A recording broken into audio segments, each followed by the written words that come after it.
안녕하세요. 카티비 뉴스 민준식입니다. 아이오닉 5가 이번에 페이스리프트가 됐죠. 아이오닉 5 페이스리프트 모델을 잠깐 시승을 해보게 됐습니다. 옆에서 있죠. 이 차를 가지고 강원도 와인딩 투어를 나왔습니다. 주행거리가 좀 늘어났다고 하는데 그 늘어난 주행거리를 체감해 보려고 제가 종종 오는 강원도 산길을 한번 와봤습니다. 얼마나 좋아졌을까요? 저와 함께 만나보시죠.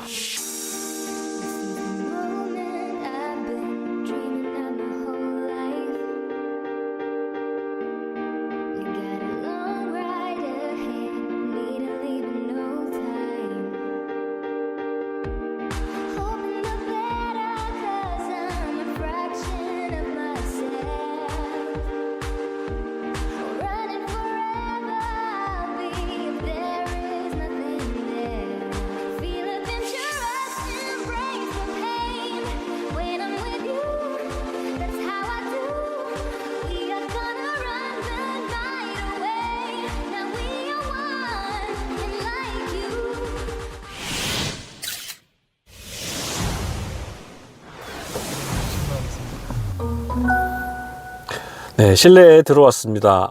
실내를 보면은 일단 이 인터페이스 계기판 디자인이 조금 바뀌었습니다. 이 차가 이번에 현대의 그 CCNC 시스템 그거를 도입을 했어요. 그래서 여기도 이제 CCNC가 적용이 됐는데 CCNC가 처음 나왔을 때 조금 뭐라 그럴까 너무 대충 만든 거 아니냐, 너무 심플하지 않느냐, 뭐 그런 얘기가 있었습니다. 이게 이제 심플 테마, 요거 이제 얘기가 나왔었는데요. 요거 이제 요즘 휴대폰에 그 타이머도 이런 그래픽을 많이 쓰는 이런 심플한 테마를 많이 쓰기 때문에 그런 트렌드를 따랐다고 하고, 그리고 이제 기존 그 모던이나 클래식 방식 같은 경우가 이제 약간 반 아날로그인데 얘네들은 너무 대충 만들었다, 그런 얘기가 들었는지 이번에 좀 갈아 넣었습니다. 그래서 이 계기판을 보면은 굉장히 촘촘하고 그래픽에 신경을 많이 쓰고 약간 반 간접 조명을 쓴 것 같은 그런 느낌까지 줬죠.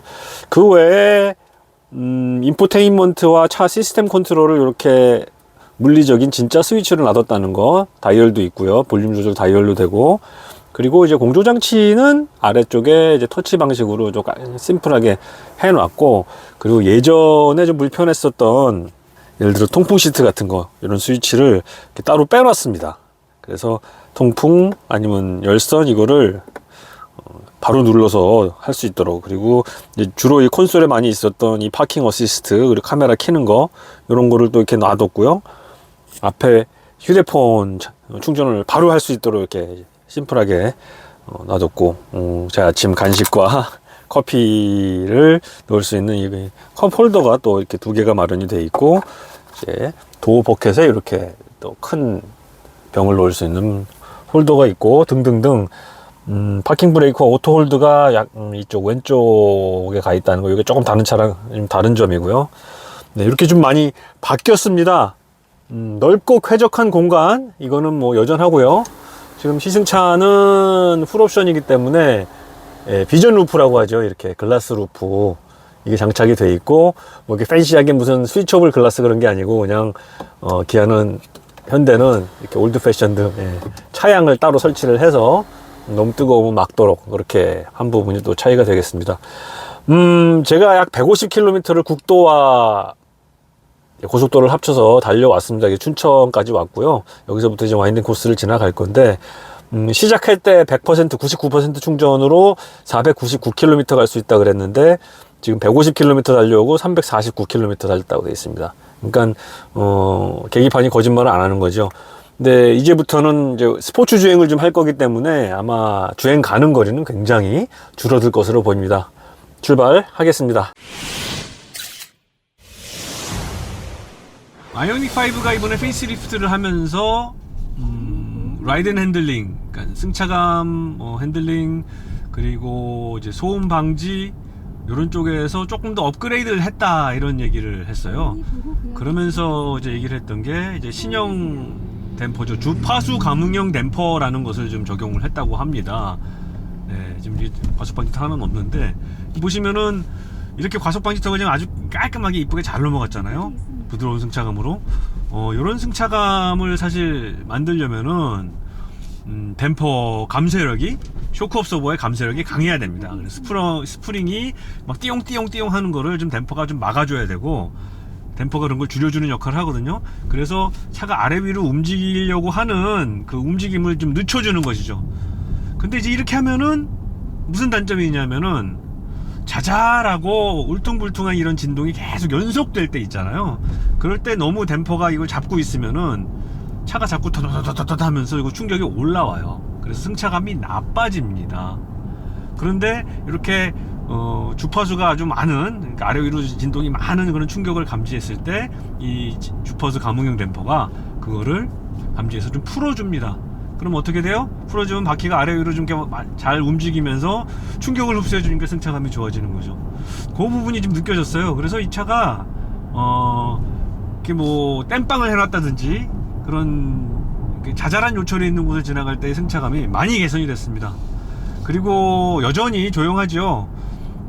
이 노면 소음, 특히 우리나라 국도가 이렇게 보시면은 포장된 지 오래된 곳은 아스팔트 그 자갈의 입자가 굉장히 굵어요. 그렇게 되면은 소음이 많이 올라오거든요. 그 저음의 소음이죠. 우웅 하는 그런, 그걸 이제 로드 노이즈라고 그러는데, 이거를 줄이기 위해서 차체의 그 체결 부위, 그러니까 바퀴와 차체가 연결되는 부분을 굉장히 보강을 했다고 해요. 그거는 방음제를 아무리 갖다 발라도 소용이 없거든요. 그래서 그 휠 하우스라든지 크로스 멤버, 그 서스펜션이 붙는 크로스 멤버 그 체결 부위라든지 그런 부분을 더 추가로 보강을 해서 단단하게 함으로써, 이게 단단하면 충격이나 잔진동이 올라와도 그냥 지가 다 먹어버리거든요. 그게 그 철판 자체가 떨면서 진동을 전달하는 게 아니고 자기가 먼저 먹어서 흡수해서 분산시켜버리기 때문에 조용합니다.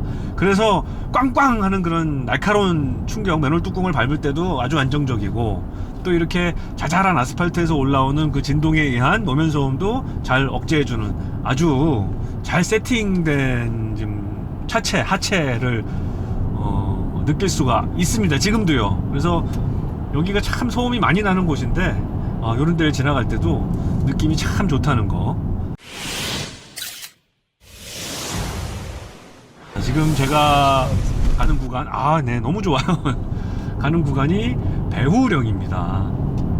배후령이 이제 터널, 춘천에서 이제 화천 쪽으로 넘어가는 길인데, 터널이 뚫려서 이 길은 거의 이제 이용자가 없습니다. 그래서 차 와인딩 좋아하시는 분들이 여기를 잘 찾아요.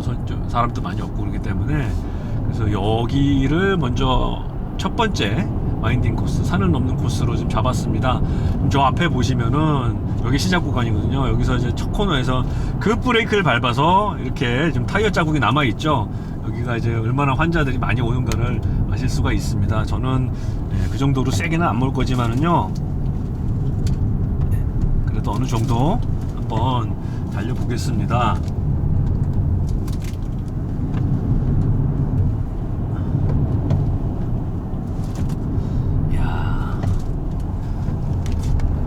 너무 안정감이 있어서요. 지금 제어장치가 들어와서 차를 막 속도를 줄여줬습니다.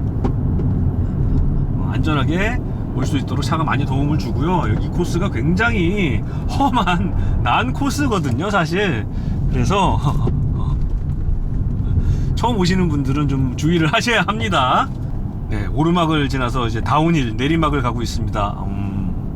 제가 사실 겁이 많아서 내리막에서는 카메라를 잘 안 켜는데 한번 오랜만에 켜봤습니다. 이 내리막 구간은 전기차가 좀 에너지를 많이 회복하는 구간이기도 하죠. 제가 이 아이페달 회생제동을 최대치로 켜놓고 회생제동을 함께 이제 마찰 브레이크와 함께 사용을 하면서 지금 내리막길을 가고 있는데요. 회생제동이 꽤 잘 먹고 있어요. 잘 먹어서 풋브레이크를 막 사용하지 않아도 될 정도로 지금 회생제동이 열일을 하고 있거든요. 그러면서 내리막길에서는 확실히 에너지를 쓰지 않고 있습니다. 제가 물론 이제 속도가 좀 줄어들 때는 악셀 밟아서 좀 가속도 하거든요. 저를 추월했던 그 오토바이인가요? 여기 이제 가끔 이제 오토바이를 타시는 라이더들이 많이 오시고, 이제 저 같은 이제 환자들도 와서 여기서 이렇게 와인딩 주행을 합니다. 이 기어 번석 절대 금지, 기어를 이제 올리지 말아라, 속도를 올리지 말아라, 이런 뜻이죠. 이거 급경사의 급커브 구간이 이게 이어지기 때문에 굉장히 위험한 코스입니다. 일단 지금 첫 번째 관문을 안전하게 지금 넘었고요. 이제 두 번째 관문을 향해서 가겠습니다. 평화의 댐 와인딩 코스 왔습니다. 평화의 댐 22km라고 그러죠. 네, 22km의 와인딩 구간입니다. 엄청 길고요. 또 산을 고조차가 엄청 높아요. 그래서 산 거의 꼭대기까지 올라갔다 다시 내려와야 하고, 코너가 몇 개나 있는지 기억도 안 나요. 엄청 많고 험하고 힘든 코스입니다. 차도 힘들고 사람도 힘든 코스. 그래서 와인딩 좋아하는 사람들이 많이 오죠. 그리고 여기 비가 좀 왔었나 보네요. 그래가지고 여긴 좀 조심을 해야 될 것 같아요. 길이 좀 미끄럽습니다. 아까 그 배후령 코스는 진짜 거의 맛배기였다고 보시면 되고요. 네, 이 코스는 이런 꼬부랑 길이 약 20km를 이어지는 아주 힘든 코스입니다. 이 와인딩 코스를 이렇게 키가 큰 높은 SUV 같은 RV, 이런 크로스오버 가지고 이런 데를 왜 달리냐, 뭐 그렇게 물어보시는데요. 일단 주행 성능이나 승차감이나 이런 밸런스를 알아보기 위해서 알아보는데 가장 이제 좋은 코스가 이런 와인딩 코스이고요. 이런 곳에서 잘 달리는 차들이 보면은 어느 길이든지 다 잘 달리고, 또 승차감 면에서도 좀 우수한 차들이 많고 그렇거든요. 이 아이오닉 5가 바로 그런 차입니다. 일단 배터리 아래 깔려 있기 때문에 이 무게 중심이 굉장히 잘 맞죠. 그래서 무게 중심이 낮기 때문에 이 코너링이나 와인딩을 할 때 굉장히 안정감을 주고요. 또 이 차의 경우 이번에 배터리가 4세대 배터리라 그러나요? 그래서 배터리를 좀 신형 배터리를 얹었어요. 그래서 배터리 용량이 83kWh가 그렇게 좀 올라갔죠. 77에서. 그러면서 이제 주행거리가 늘어난 건데, 그만큼 또 그 배터리 셀을 더 많이 끼워 넣었기 때문에 같은 공간에 무게가 좀 올라갔다고 하네요. 한 50kg 그 정도 몸무게가 늘어났다고 하는데, 그 부분 늘어난 그 몸무게 때문에도 차체에 각종 보강을 더 했겠죠. 그 부분이 좀 느껴지는 부분이 있고요. 확실히 승차감이 좀 개선됐기 때문에 여기가 지금 길이 사실은 노면 상태가 그렇게 좋지가 않거든요. 근데도 아주 편안한 느낌으로 주행을 좀 할 수가 있습니다. 저도 좀 회전 제동을 아이페달 이제 맥시멈으로 좀 해놓고 본격적으로 한번 달려볼게요. 길이 여기가 왜 비가 왔지? 여기는 비만 안 왔으면 여기서 진짜 마음껏 달려볼 텐데 비가 온 것이 좀 못네, 아쉽습니다. 약 230마력이죠. 얘는 지금 후륜 모델입니다. 230마력의 출력인데요.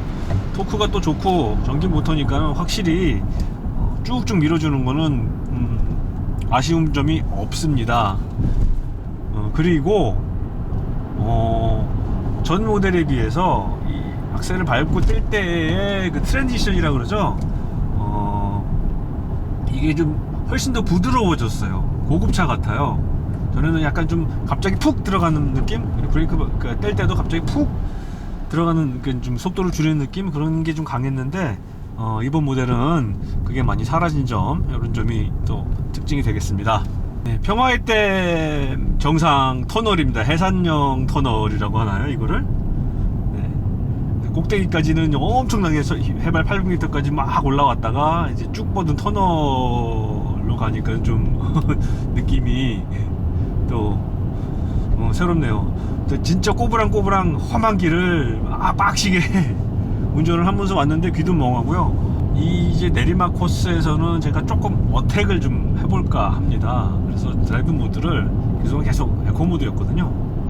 드라이브 모드를 스포츠 모드로 놓고 조금 어택을 한번 해볼게요. 이게 맛배기입니다. 길이 미끄러워서 좀 그런데 스포츠 모드를 놨을 때 느낌이 어떻게 달라질지 한번 보려고 그러거든요. 엑셀 반응은 뭐 확실히 짱짱하고요. 서스펜션 반응은 달라진 게 없습니다. 왜냐하면 얘는 가변식, 그러니까 기계식, 전자식이 아니기 때문에 그냥 쇼커스 기계식으로 내부적으로 그냥 감쇄력을 조절하는 거지, ECU나 TCU 그런 거에 의해서, 컴퓨터에 의해서 조절을 해주는 방식은 아닙니다. 바퀴가 아래 위로 왔다 갔다 하는 걸 감지해서 필요할 때 좀 이렇게 조여주는 그런 스타일이라고 보면 되겠죠. 조여주거나 풀어주거나. 길이 미끄러워요. 여기가 또 노면이 굉장히 울퉁불퉁하거든요. 서스펜션 테스트 하기도 굉장히 좋죠. 확실히 에코 모드를 놨을 때보다는 이 트랜지션, 그러니까 엑셀 온 오프를 했을 때 그 반응이 굉장히 빨라졌거든요. 그래서 훨씬 스포티하고요. 야, 이게 뭘까요? 지금 방금 범프를 하나 그냥 넘었는데 여기서 차가 그거를 이제 충격으로 감지를 하고 지금 경고를 좀 보이고 있습니다. 계속 삐삐삐삐 경고가 들어왔잖아요. 이게 뭐였냐 했더니 아까 그 큰 범프 쾅 하고 넘었을 때요. 그때 꽝 하고 충격을 받으면서 앞에 후드가 열렸어요. 그래서 그 경고등이 온 겁니다. 여기가 그만큼 길이 험하고 무섭습니다. 노면 상태가 안 좋기 때문에 이렇게 가끔 후드가 열리는 경우가 있거든요. 저도 이렇게 와인딩 주행을 하다가 얘도 오늘 또 그랬네요. 전에 그 아반떼 N이었나? 그거 탈 때도 이렇게 한번 쾅 하면서 후드가 열린 적이 있었었는데 얘도 그렇습니다. 뭐 근데 차에 그 데미지 가거나 그런 건 아니고요. 정상적으로 그냥 다시 닫은 걸 확인을 한 다음에 갈 수가 있었습니다. 여기서는 좀 조심을 해야 되겠네. 보시다시피 낭떠러지입니다. 조금만 잘못하면 그냥 낭떠러지예요, 여기가. 그래서 여기도 와인딩 초심자들은 그러니까 와인딩 주행을 하는 게 좀 위험할 수가 있으니까 좀 어느 정도 운전이 좀 실력이 좀 있는 분들만 하실 수 있고요. 저도 그래서 실력이 모자라니까 이렇게 빠르게는 지금 못 하잖아요. 무섭기도 하고요. 하지만은 정말 풍경 하나만은 이제 끝내줍니다. 산길, 이 꼬부랑길 주행하실 때, 이건 이제 와인딩 중이 아닙니다. 저는 이제 천천히 가고 있는데, 좀 명심하셔야 될 부분이 하나 있습니다. 이렇게 꼬불꼬불 하는 길을 이렇게 막 가다 보면은 이제 핸들, 스티어링 조작을 많이 해야 되고 좀 귀찮잖아요. 그래서 이런 데서 그냥 좀 들꺾으려고 중앙선을 넘어버리는 유혹에 빠지는 분들이 많고, 실제로 그렇게 운전들 많이 하시거든요. 그러니까 좌에서 우로 가는 코너에서는 이렇게 살짝 안쪽으로 좀 파고들어서 차선을 좀 이렇게 해도 괜찮습니다. 이렇게 해서 그 코너 각도를 줄이는 건데, 그런데 왼쪽으로 갈 때는 절대로 중앙선을 넘으면 안 되겠습니다. 근데 이런 데서 중앙선을 좀 넘어서 미리 꺾어서 들어가면은 확실히 좀 그 코너링 하기가 편하긴 하거든요. 그런데 안 됩니다. 만약에 중앙선을 넘었다가 안 보이는데 반대편에 차가 있으면 어떡해요. 대형 사고거든요. 그래서 꼭꼭꼭꼭 명심하실 게 중앙선은 절대로 넘지 않도록 합시다. 저도 와인딩 주행을 배우면서 이 부분은 좀 그래서 철칙으로 하고 있어요. 어떻게 달리든지 간에 속도를 줄여도 중앙선은 넘지 않는다는 그 철칙을 좀 세워놓고 가고 있는데, 물론 가끔 빠르게 가다 보면 좀 놓칠 때도 있지만 그걸 좀 지키려고 노력을 하고 있습니다. 안전이 최우선이거든요. 안전운전 하세요. 네, 드디어 평화의 댐에 도착을 했습니다. 요즘 평화의 댐 위에 놓인 그 다리를 가교를 지금 지나가고 있습니다. 엄청 높아요. 지금 한 200m 위에 있는 것 같아요. 저 아래에 지금 물이 보이고, 네, 호수가 보이고, 저쪽 이제 넘어가면 북한입니다. 임남댐이라 그러나요? 그 금강산댐 여기가 있고, 여기가 이제 와인딩 코스의 두 번째 고갯길이었습니다.